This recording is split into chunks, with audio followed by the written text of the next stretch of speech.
We have Dominique Moulon here with us today. He has a bachelor's, well, technically it's an undergraduate degree from the Bourges, School of Bourges, and a master's degree in aesthetics, science and technology from the Université de Paris 8. And he's a member of the Observatory of Digital Worlds and Humanities, of the International Association of Art Critics, and of the Opline Prize for Online Contemporary Art. Dominique is also the founder of MediaArtDesign.net and the initiator of the MoocDigitalMedia.paris sites. He's an extensive teacher. He teaches in a number of institutions and writes for numerous publications such as Art Press, and we're very lucky to have him with us tonight for his talk, which I will get started. So we have approximately 40 minutes, and then after that we will have a Q&A session. Thank you.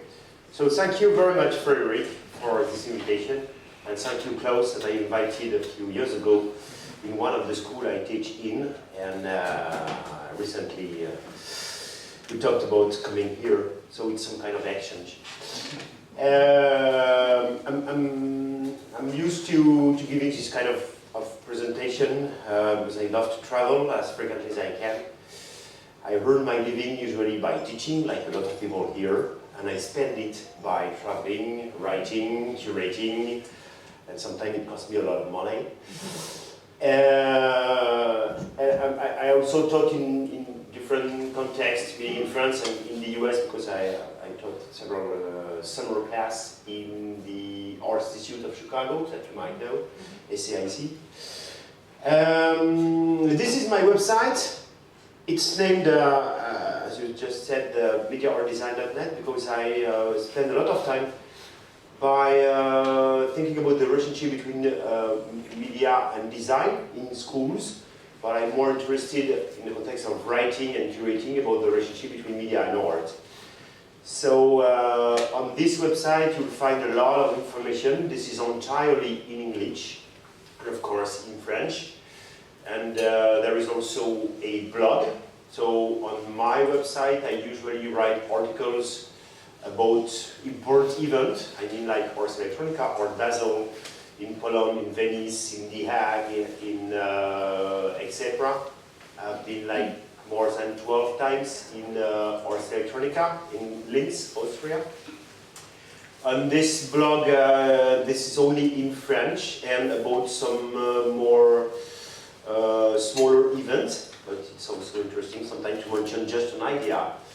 The MOOC that you've just mentioned is I initiated thanks to the Paris City Hall 1 year ago, and every month I spend some time by having someone in front of me and by talking with a psychoanalyst, with a philosopher, with a game designer, with an artist, with a guy working at Google. So we did it in Google, at the Google Institute. We eat very well there.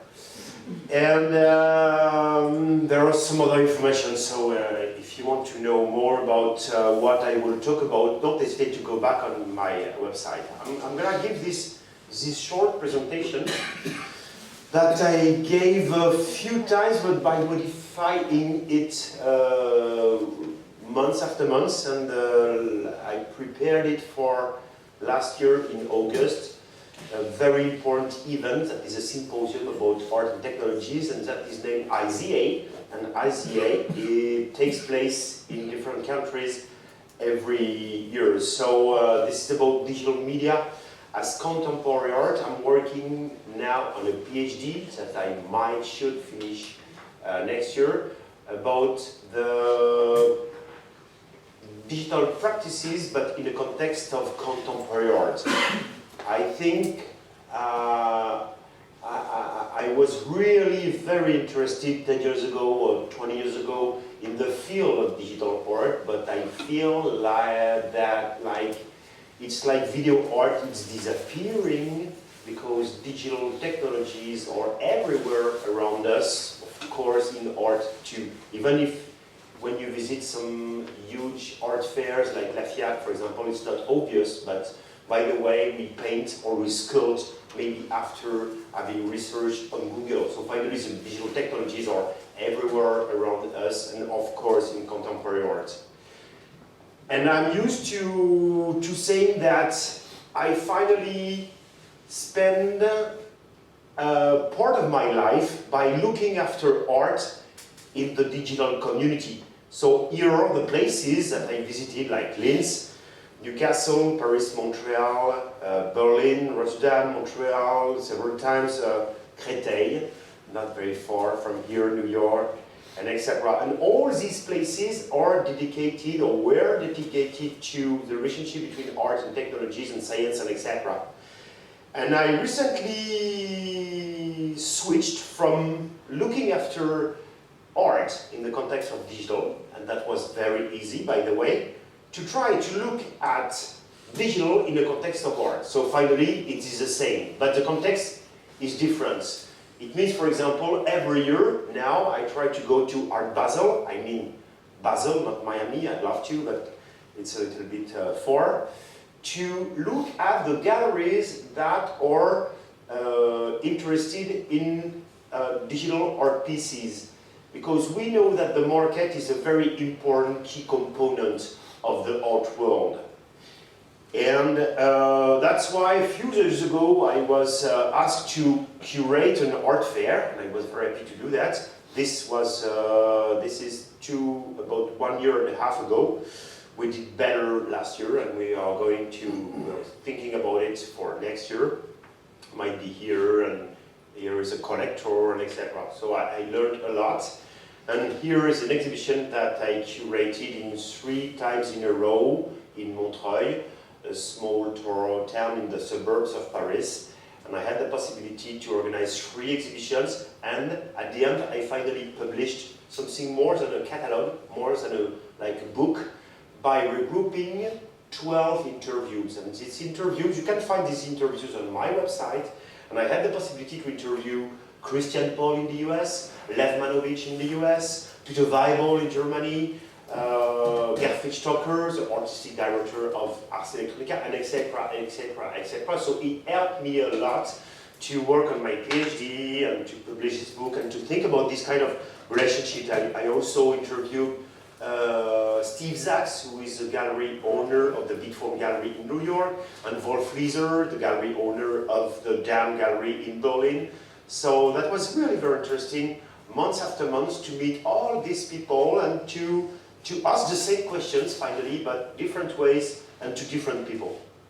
So, in the PhD I'm working on, and that should be published by my publishing house in, let's say, 1.5 years, there are 5 separate categories that are different ways to think about the relationship between art and technologies. I mean, this is also a matter of continuity. I'm now writing a text for a catalog for Madrid, and by trying to establish a relationship between kinetic art and digital art. And there are, of course, a lot of very interesting relationship between these 2 generations of artists. So continuity is something very important for me, because I remember a long time ago having seen an exhibition about video art, and by seeing a lot of artists pretending that video art was totally new, and nowadays there are also artists thinking that digital art might be totally new. Recently I saw a very, very interesting experience that is named the machine to be another. Maybe you know The Machine to be Another. With an Oculus Rift, you look like your body, and something else is looking like his or her body. So finally you can look at your body and you become a woman, and the woman become a man, or etc. So this is a very interesting artwork. But finally, 20 years ago, a Japanese artist did made something very close to it. So I think that is very, very, very important to remember and to know history. And of course, in the school, it's obvious. So about continuities, Peter Weibel told me, in 100 years, when people want to know how it was in the 21st century, or in 200 years, how it was in the 20th century, the best testimonials will be media art, be it video installation, be it computer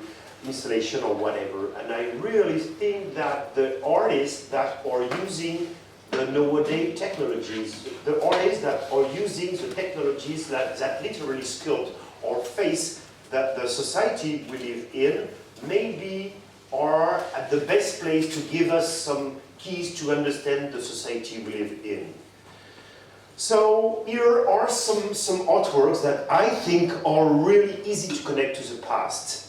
It's an artist whose name is Bertrand Plan, and maybe you know him. He lives in Paris, he's French, and he worked with Arnaud Colon as an artist. So I discovered this artwork recently, 1 year ago, in Poland. That was my first time in Wrocław, maybe you know Wrocław, I don't know how to pronounce it. And this is a very interesting artwork that it's easy to connect to sound art. And if you're interested in sound art, you know that the beginning, we consider that the beginning of sound art, that is not about music, it's about sound art, or to look at during the avant-garde, either in Italy or in Russia. I mean the beginning of the previous century. Because people interested in sound have always been interested in electricity, in electronic, in digital technologies, and etc. So, and this artwork is very interesting because it's also very, in a certain way, very high-tech, and in another way, very low-tech, and it has a physicality. It's not only some kind of immaterial artwork. The guy that we see here is the one who gave his name to, what is it? Sorry, for people that forget because they are old. Alzheimer's. Yeah, it's a joke, of course. So, thank you. So this is Alzheimer, and it's interesting because the artist had the idea to put the face of Alzheimer in this context, because Alzheimer, born in Poland, and this is in Poland, and it's about memory. Let me show you I'm gonna show you some quick video stuff. So, as you can hear, there is some sound. It's about some art nowadays. Maybe there is an Arduino, maybe there is a processing software somewhere, but it's hidden for the best. This is here the picture, and this is here another picture. And this person is here in some kind of invisible sculpture, listening to the modulated sound from the speaker, and that is converted again onto an image. So if you're in the middle of it, if you talk to a friend of yours, it will affect the second image. So it's definitely about memory, about conversions, about having something coming from here and to be recreated there. And the context is also very interesting because this place is to be a library. But it's to be a library, and as you know, there is an economic crisis all over Europe, all over the world, so they're not sure that it will become for real a library. So library is about memory, Alzheimer is about memory, this is about sound art, but it would be impossible to do that without digital technologies. So just to hear the sound a little bit more, sorry, this is it.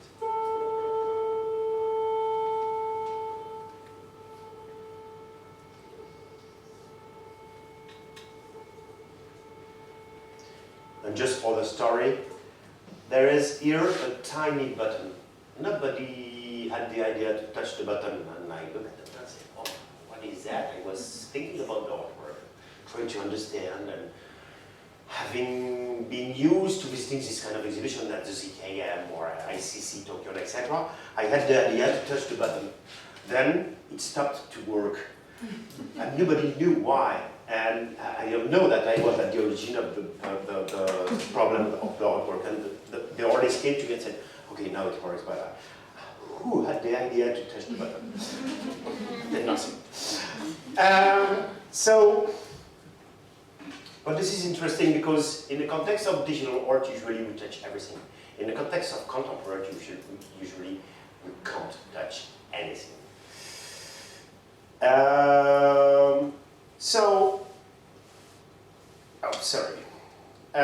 Let's continue to think about the roots of what we could qualify digital art and what I prefer to qualify contemporary digital art by looking at this artwork that you might have seen recently at the Biennial of Digital Art of Ile-de-France.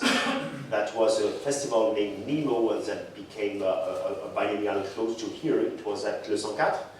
And there are two young artists that were here. We talked a little bit about it.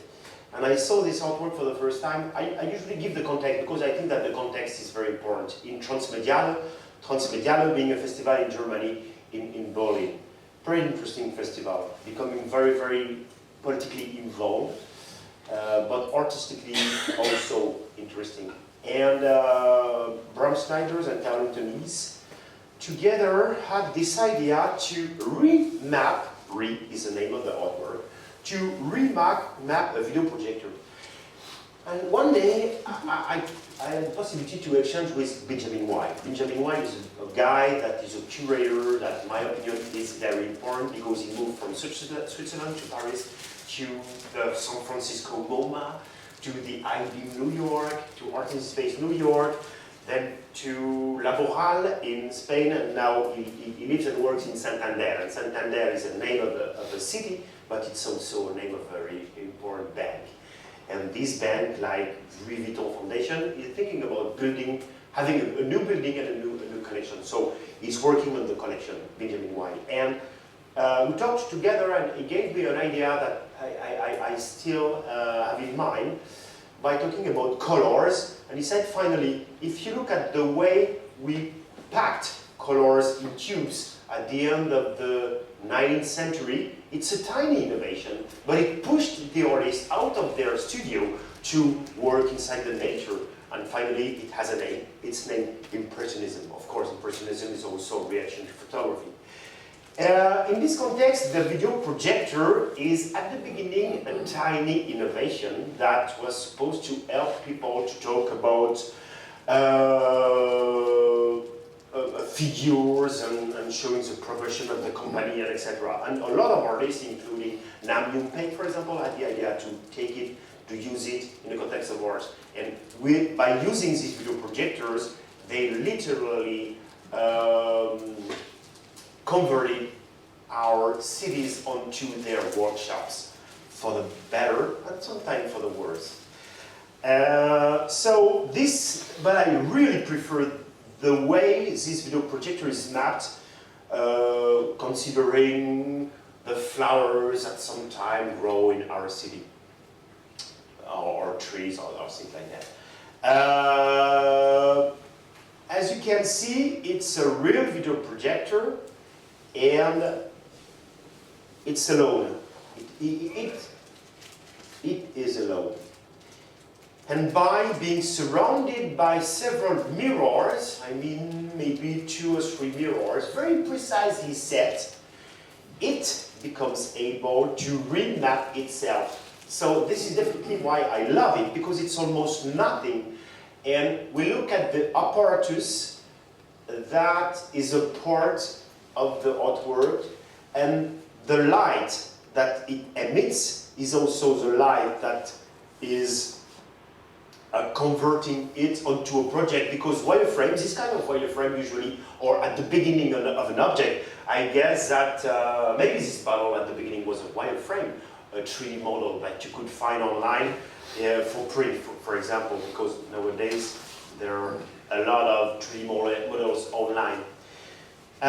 So I really appreciate this artwork also because it reminds me the beginning of video art. There are 2 things that I think are very, very important in video art at the beginning of video art. Thanks to another innovation, the Sony PortaPack camera that emerged thanks to a brand, Sony. Kodak was very, very important about photography, and Sony was very, very important about video. It was newly possible to buy it and to work with it. So it reminds me the beginning of video art, because at the beginning two things were very important. The closed circuit, I mean the fact that shooting, for example, a camera that is shooting a Buddha, that is looking at the camera, that is looking at the Buddha, it's Namiopen did it like 40 years ago, more.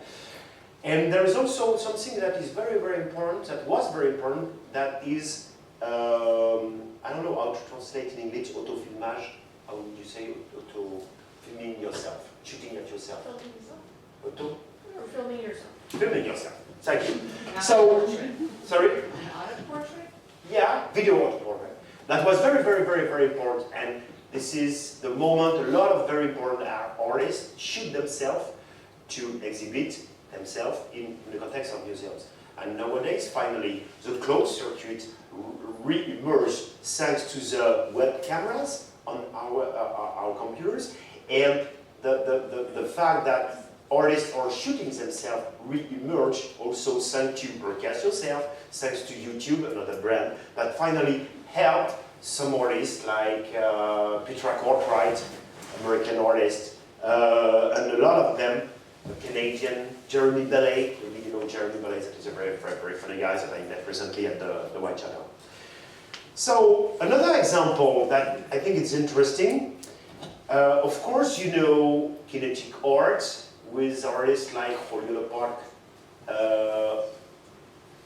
Jesus, Rafael Soto, and Cruz Diaz, and etc. And one day Elias Crespin, who is an artist exhibiting, being represented in France by the Denise René Gallery, which is obvious because it's about kinetic art, but at the era of the control of motors, engine, through computers. One day he saw Soto, and maybe you know these art pieces that are named in French pénétrable, that you can enter in. And he said, oh my God, it would be fantastic, be amazing if I could animate this artwork. And finally he did it because he was an engineer at the beginning, and he has in his family a kinetic artist of the first generation. And so this is why finally it's what Denis Killian at the Denise René Gallery names neo-kinetic. You could see that at La Fiac, at Basel, and in a lot of different contexts of that kind. And it's just beautiful. It's finally art. We see nothing about the technologies. There are some almost invisible wires. And of course, there are a lot of motors inside the ceiling, and all of these mechanisms are digitally controlled thanks to some algorithm, to some code that the artist wrote before initiating the process. And of course, you can set it a little bit differently according to the different contexts. I had the possibility to exhibit it in Montreuil a few months ago. So again, it's about art at the era of the possibilities that we have to control. And of course, you know that thanks to the re-emergence of electronic, I mean Arduino, and the re-emergence of open source code, I mean processing, it becomes, I shouldn't say easy to do it, but even I can do it. So it's not that complicated. So, change of scale, this is the second part. Maybe you will tell me when I will have to stop. So change of scale is it's obvious. there is a guy, very important, Paul Virilio, who 20 years ago said, today the new technologies convey a certain type of accident, one that is no longer local and precisely situated, like the sinking of the Titanic or the derailment of a train, but general, an accident that immediately affects the entire world. We live in this world. One in Shanghai, there is an economical crisis at noon. 1 hour later in New York, it's a catastrophe, or at the opposite. So we live in this world for the better, for the worse. And this is a catastrophe. I love this artist whose name is Clément Vallat. Clément Vallat is a French artist who had the very good idea to move in New York. Let's say that 60 years ago, a lot of artists from the US were interested in coming, or from the South America, of course, were interested in coming in Paris. Nowadays it's more the opposite. But artists travel, and this is important. And I really appreciate this artwork, and this is about being a photographer, but without taking pictures. And who cares? Like said, for example, Gregory Chatonsky, there are too many pictures around the world, so why should I take some pictures? Let me use these pictures without clicking. And Clément Vallat had the idea one day by traveling, like we do online, I mean without moving, by looking after, I don't know, something, and he finally understood that each time there are some bridges, I mean mountains, there are some little catastrophe around the world.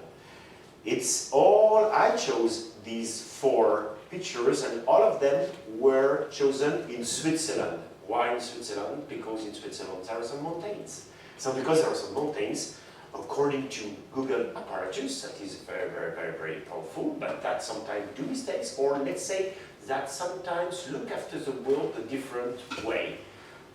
So for us it might be an accident, it might, and maybe it's because it looks amazing, maybe because there is some kind of accident that it finally makes it art.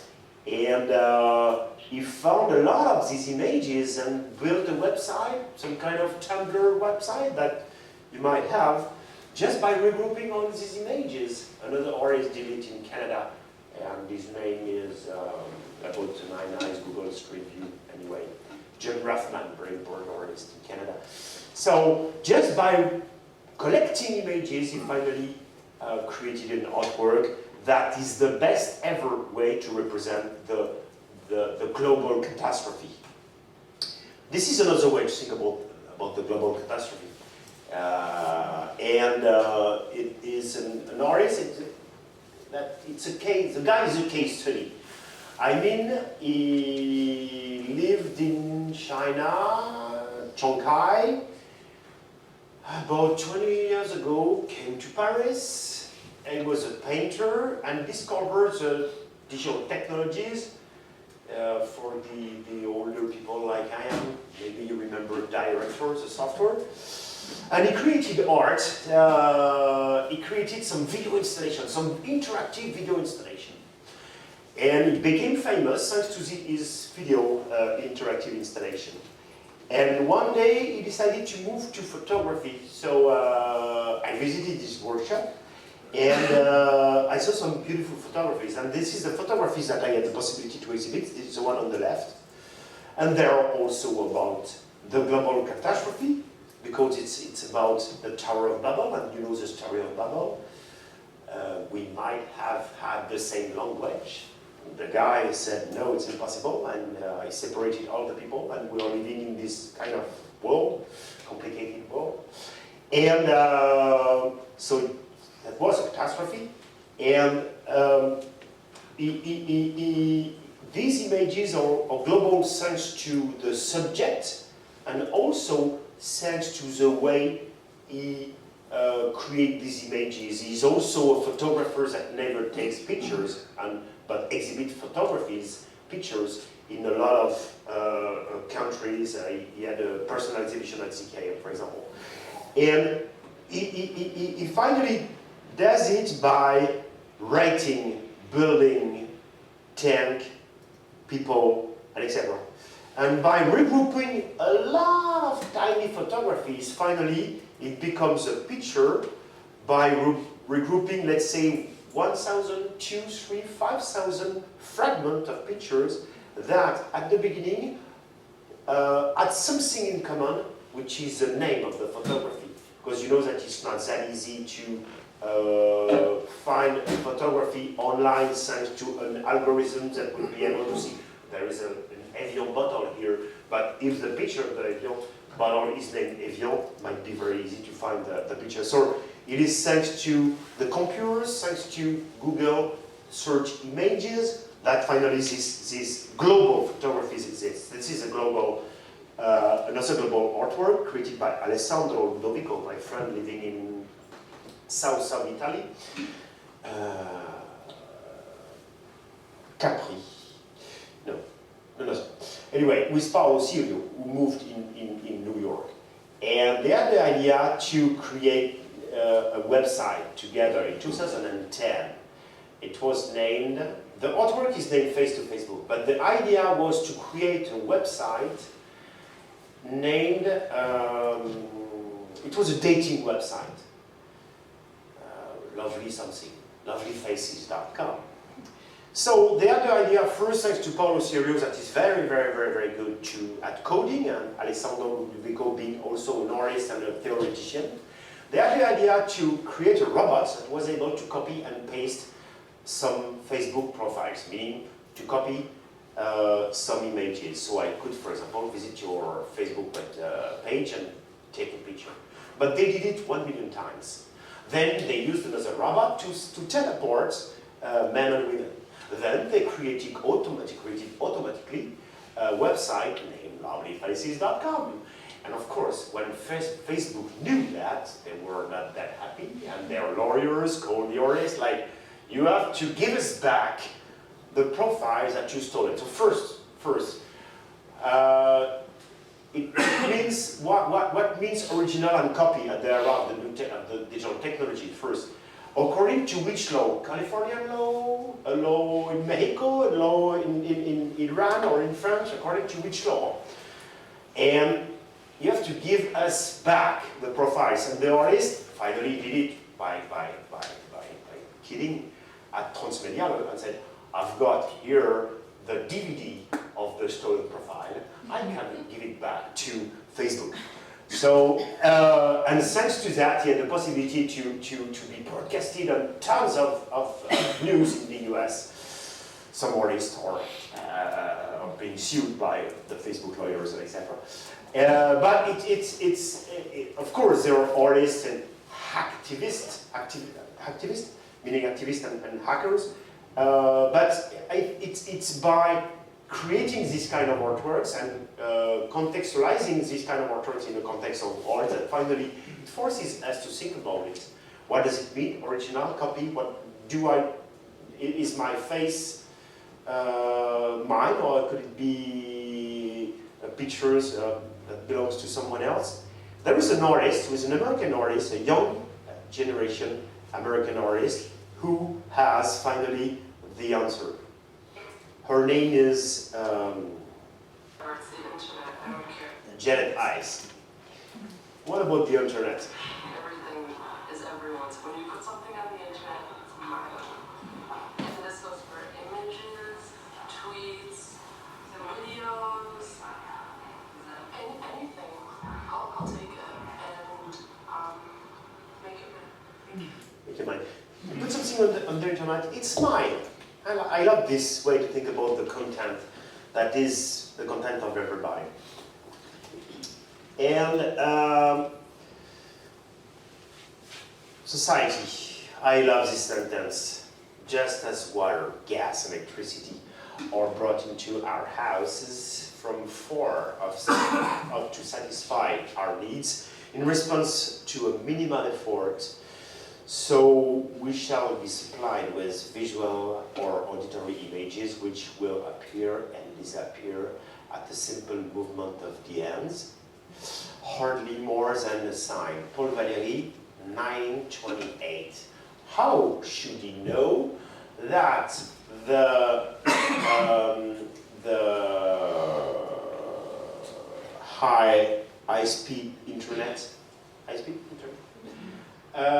would in Paris arrive in our house thanks to gas and electricity canalization. Lines Sorry? yeah, the gas and electricity lines are there. Yeah. So I remember about 20, 30 years ago at Barbès, close to here, because I live very close to here, seeing workers working in the street, and they were giving us the high-speed internet. So how should Paul Valéry know? And I owe the knowledge of this sentence to my advisor, PhD advisor, whose name is Norbert Hiller, who wrote a very interesting book at the mid-2000s about digital art. Same year Christian Paul did it in New York. So this is a DM8, and a DM8 is an artwork. It looks like an artwork, and it was water. And it was at the entrance of the ZKM. But it's also a very helpful service provided for artists, critics, curators, and even economists. If you visit the website, the Twitter profile, it tells you I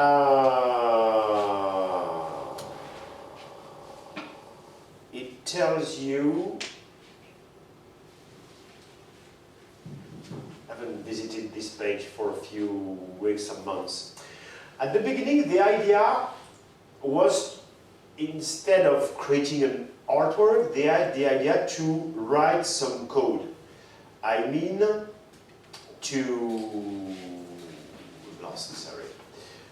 to create some open source robot that was able green, buy, red, sell. They had about 8,000 euros, enough to paint, sculpt, create a video installation, or produce a short movie or something like that. And they decided, instead of that, to go to a French bank and to give the French bank 8,000 euros and to give the possibility to the robot to buy and sell stocks around the world, meaning during the day in Paris, then West and East, and etc. The idea at the beginning, in 2011, was to look at the robot dying, because a robot can be good at selling and at buying and selling stocks.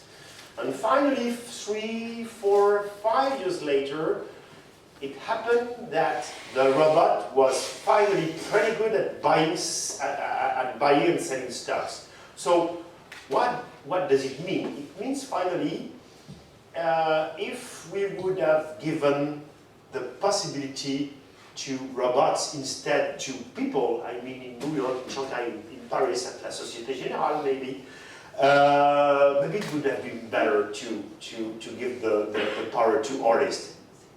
I'm not kidding.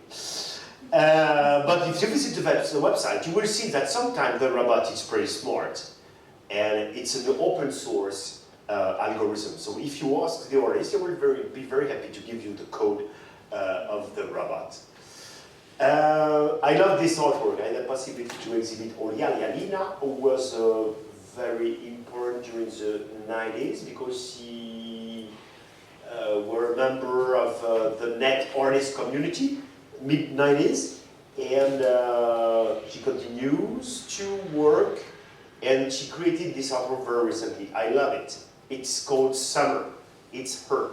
So if you would know her, you would recognize her on a swing, and it's summer, so the weather is beautiful. Let's look at it. Well, what is that? Russell Rosendahl, American artist. Kazi Rees, one of the author of Processing the Software, also an artist. Ivan Roth, an artist living in Paris from New York, who founded some very important networks like Graffiti Research Lab, like FFAT, and etc. He is the teacher, actually. Oh, sorry. Jan Robert Ledge, an artist living in Amsterdam. James Brittle, the New Aesthetic. If I were you, I would visit the New Aesthetics. That's very, very, very interesting, etc., etc. Antonelli is from Greece, and I don't know exactly where he lives right now. So these are some 24, 25, I don't know if it's about cinema or video. I mean, there are here, let's say about 24, 25 people, friends of the artist. So you could click here, Constant Dulac, very important post-internet artist based in, from Holland, based in Berlin and presented by the Expo Gallery. Here it is. She is just swinging, and it's summer, so the name is Summer. What is happening right now? Instead of installing an animated GIF for herself by swinging on one website, she asked 23, 24 friends of her to put one image here, one image there, one image there. For example, Rafael Rosendal might have a server either in Tokyo or West Coast, I don't know exactly. Maybe Ivan is using his server that is still in New York. So it means each time there is a new picture, there is a server that is sending the image. So it means finally, of course, on my computer, in my browser, there is a cache memory. So now it's the cache. It could continues she could continue to swing during all the night. But without the cache, what would it mean? It would mean I'm asking for servers around the planet every several times a second. So it's a general, gigantic global waste. Because each time I ask something to Google, there is a nuclear plant here that is working. There is, I will call it a barrage. Dam. A dam. There is a dam that is working with the water, and etc. So finally, this is again some of the best ever global artwork, because the artwork is made possible thanks to the internet, like for Duzenju and like for Clément Vallat. But it is working right now in front of our eyes. So I definitely love this artwork. Sorry? We're hitting above 40 minutes. Okay. Okay. So maybe I can give one more example? Yes. Okay, let me choose. Not easy. Not easy. Not easy. Not easy. I think I will choose one. Yeah. This one that you will appreciate, I guess. Otherwise, we can also have fewer questions now and continue conversation around a glass of wine. I can show this one and then we'll talk together. Okay. So maybe you know this artwork by Adi Wakentech, who comes from Austria and who works with Pablo Garcia, who teaches in Chicago. They were working together, thinking about creating some art together, but by being one in a country and the other one in the country. So they had finally the idea, okay, let's make art by meeting online. Let's choose a server and let's work together. And they finally had the idea to ask 6 cameras to perform in front of the camera. And I will show you the video that is beautiful. So they ask 6 cameras that you can give them a few dollars, and they are naked and they perform the way you want.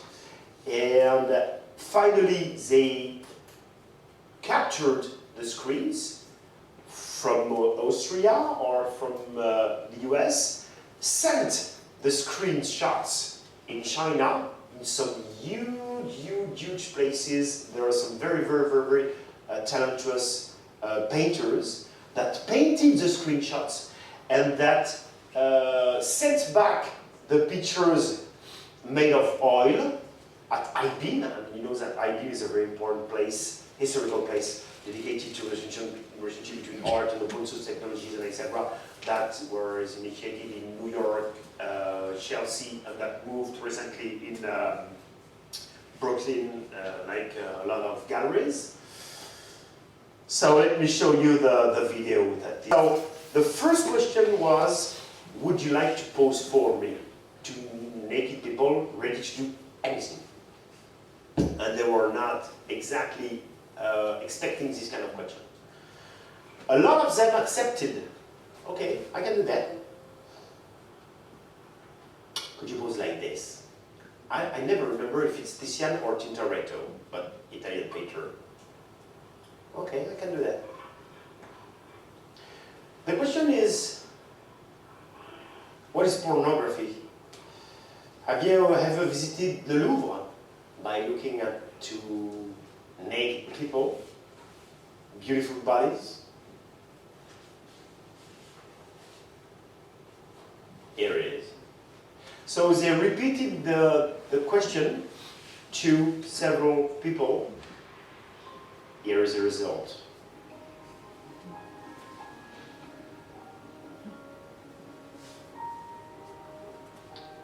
Then they exhibited the oil painting, Degas on the right.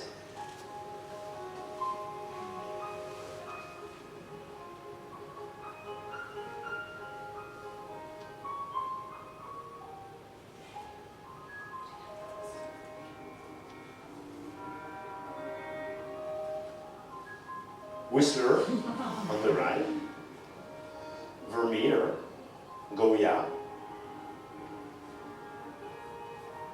Leonardo da Vinci. And just to finish, I want to show one last example, because we're in a school right now, and as you know, I teach. I spend a lot of time by teaching. I love it. I love my students, most of them. And sometimes they look at me and say, okay, I don't have any idea, I don't know what to do. So what do you do in an art school if you don't have any idea? But sometimes, I have to admit, even everybody, I guess, in this room, sometimes I'm supposed to write an article to curate or something like that, and I don't have any idea. So these young people, they don't have any idea. They want to be famous like everybody. They want to be famous like Andy Warhol. At the beginning of his career, finally, his best talent was that he wanted really to be famous. And he finally became famous. And he had the idea that finally, in a few decades, everybody will get its celebrity. Here are some very, very, very young artists. They have a channel, YouTube. They can produce with a web, they can shoot and produce with a camera. They've got everything to be famous. They just have a lack of ideas. Let me show you just a few young artists that maybe will become famous, but they just need something that is, I think, very important, which is an idea. Elisa Jardina Papa comes from South America, and I think that she lives in... Maybe this is the chair of the mother or the father.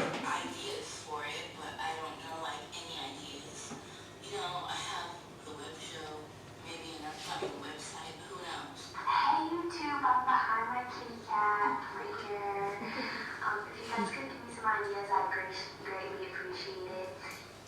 Hey guys, it's Vanessa. I was wondering if you could give me some ideas on what to talk about. Hi. Can I just read this and so leave comments and subscribe or like this or something. Give me an idea of what to do. Just one more, my favorite one, the one after. I like to make videos, but I don't know what to do. So, could you give me ideas? I really need more vids.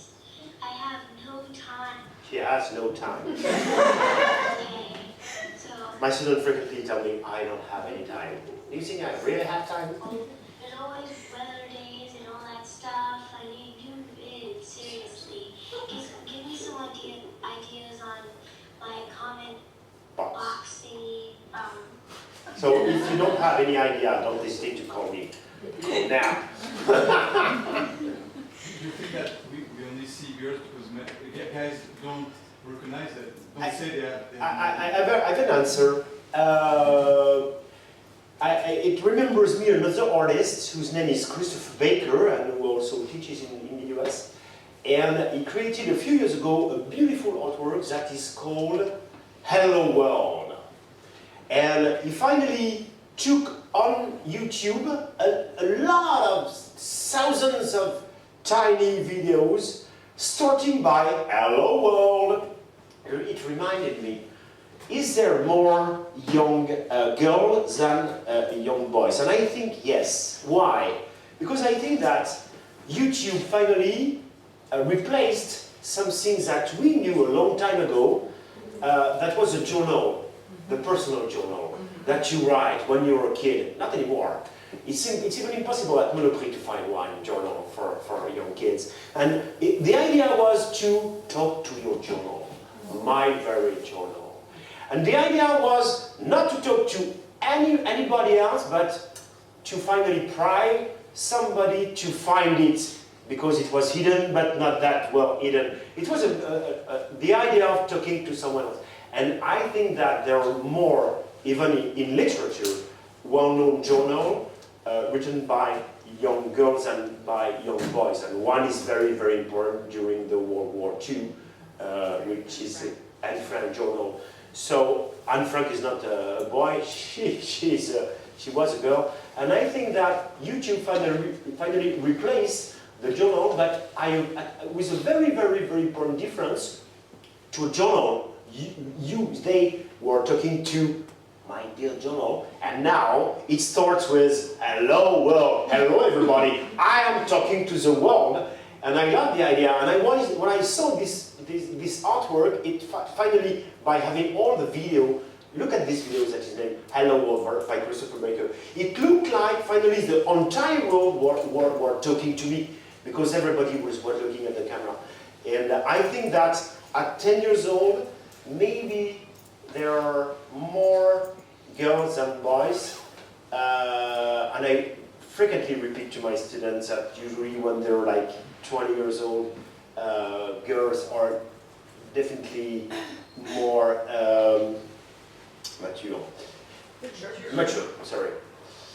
I still continue to think that. Okay, hold on. There we go. Is that working? Okay. So we are close to the end time, but we have one historic question that we ask every guest, which I wish Klaus was here because I don't actually remember it. But the question is, what was the most important or defining learning experience that you had when I was while you were in school? Yes, while you were in school. Or outside of school. The most important learning experience.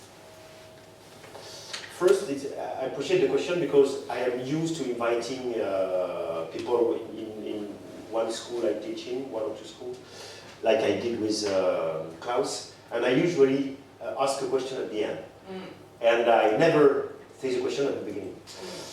So now I'm thinking, How fast can you think on your feet? So I would say,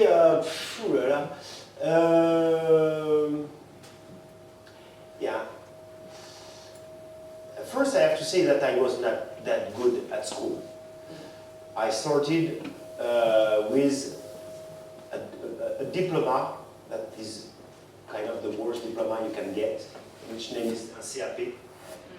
And for those living in France, you know that when you got a CAP at 16 years old, it wouldn't be easy to become a curator or critic or a researcher or something like that.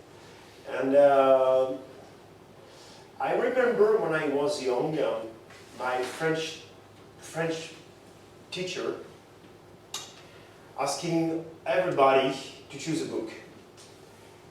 And most of the other students decided to choose some very interesting book about American literature, etc. Mostly young girls that were definitely more smart than I was. And I chose a book about radioactivity. I don't know why. All my time I've been fascinated with radioactivity. And I think that it's one of the terrible fear of invisibility. And we fear it because it's invisible. And I think that invisibility is definitely some very, very, very contemporary topic of nowadays, even in art. And I finally, when my teacher looked at me and said, "Are you crazy to choose this kind of book? It will help. It will never help you." And I was fascinated by technologies, and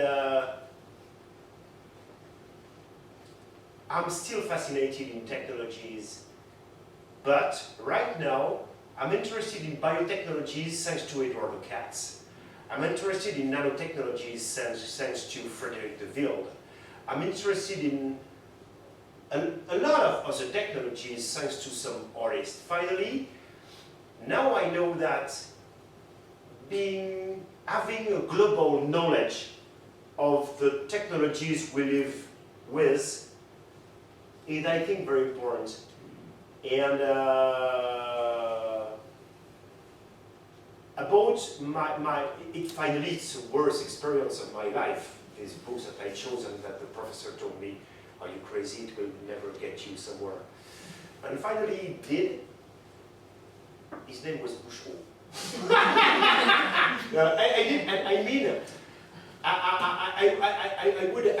I could give you, like you could, of course, give you a lot of this kind of souvenir. But I think that the most interesting souvenir that I have about learning, I hope, like if you would ask an artist, what is your favorite artwork? I hope is the next thing that I will learn. And I say that as a professor, too, in a school, of course, but I've never, ever stopped learning. I still learn every morning, every evening. I recently bought a Kinect and some electronic chipset just to understand it. I bought a Samsung Gear and gave a first presentation with my family and a second presentation with my students. And I'm now writing an article about for catalog in Madrid, and it forced me to learn about something very important that I forgot. I mean, I really love learning, and I hope I will love it for my entire life. So your favorite souvenir is actually going to be the one that you create later. Yeah. Great. Okay, we've kind of extended beyond the normal guidelines here, so I propose, unless somebody is just dying to ask a question, so I'm looking for signs of raised hands, I propose we keep the discussion going upstairs. There's the MoocDigitalMedia, and if you have any questions, hopefully available for a chat. And if any question rises, don't hesitate to tell Frederic or Klaus. Yeah. And okay. I will answer. So thank you very much. Thank you.